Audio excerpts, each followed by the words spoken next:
বিশ্রামগঞ্জের ADC এলাকাকে নগর পঞ্চায়েতের অন্তর্গত করা যাবে না, এই দাবি তুলে জনজাতি সম্প্রদায়ের লোকেরা মঙ্গলবার পুষ্কর বাড়িতে পথ অবরোধ করেন। তাদের বক্তব্য, দাবি না মানা পর্যন্ত আন্দোলন চলবে। বিভিন্ন সূত্রে জানা যায়, বিশ্রামগঞ্জ এলাকাকে সরকার চাইছে নগর পঞ্চায়েতের অন্তর্গত করার জন্যে। তাতে উন্নয়নমূলক কাজ ত্বরান্বিত হবে, আসবে নানা উন্নয়নমূলক প্রকল্প। এই বিশ্রামগঞ্জের আশেপাশে রয়েছে কিছু এডিসি এলাকা। স্থানীয় জনজাতিদের একাংশের দাবি, এডিসি এলাকাকে নগর পঞ্চায়েত করা যাবে না। এই দাবিতে মঙ্গলবার বিশ্রামগঞ্জ লাগোয়া পুষ্করবাড়িতে পথ অবরোধ করেন। সিভিল সোসাইটির নামে চলে এই সড়ক অবরোধ আন্দোলন। তাদের এই আন্দোলনের সামনে অসহায় দেখায় পুলিশকে। পুলিশ অবরোধ প্রত্যাহারের জন্য কোনো পদক্ষেপ নেয়নি বলে অভিযোগ। এর ফলে নাজেহাল হতে হয় জনসাধারণকে। রাস্তার দুপাশে বহু যানবাহন থেমে পড়ে। জনজাতিরা তাদের দাবিতে অনড়। কোনোভাবেই এডিসি এলাকাকে নগর পঞ্চায়েতের অন্তর্গত করা যাবে না। দাবি না মানা পর্যন্ত আন্দোলন চালিয়ে যাবার হুঁশিয়ারি দেন তারা।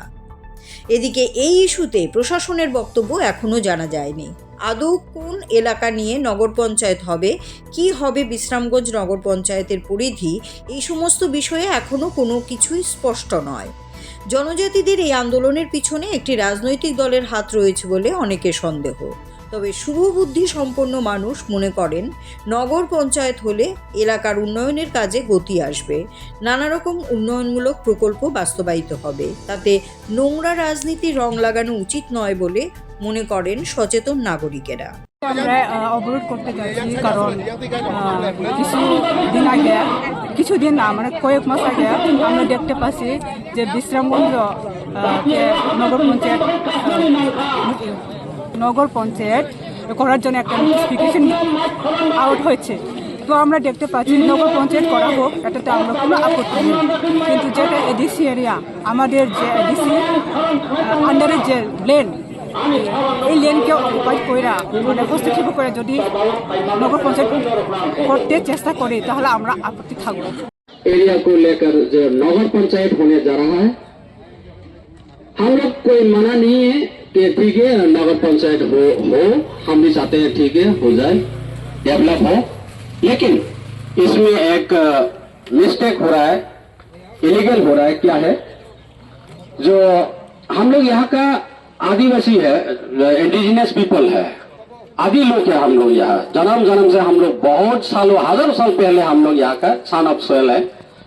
और अभी क्या है, इंडियन संविधान के मुताबिक इंडिया गवर्नमेंट हम लोग को 6 शेड्यूल देकर हम लोग को प्रोटेक्शन प्रोवाइड किया है कि आप लोग यहाँ का जनजाति है, आप लोग का प्रोटेक्शन, आप लोग इसी 6 शेड्यूल का एरिया में रहे। इसमें प्रावधान यही है कि बाहर का कोई भी लोग आकर हमारे जमीन को छीन न सके, खरीद न सके, बहुत प्रोविजन है। यही है प्रोटेक्शन हमारे ट्राइबल लोगों का। और अभी क्या हो रहा है, आप लोग यहाँ पे जो नगर पंचायत होने जा रहा है, इसमें क्लियरली देखा जा रहा है 6 शेड्यूल एरिया को लेकर ये नगर पंचायत होने जा रहा है।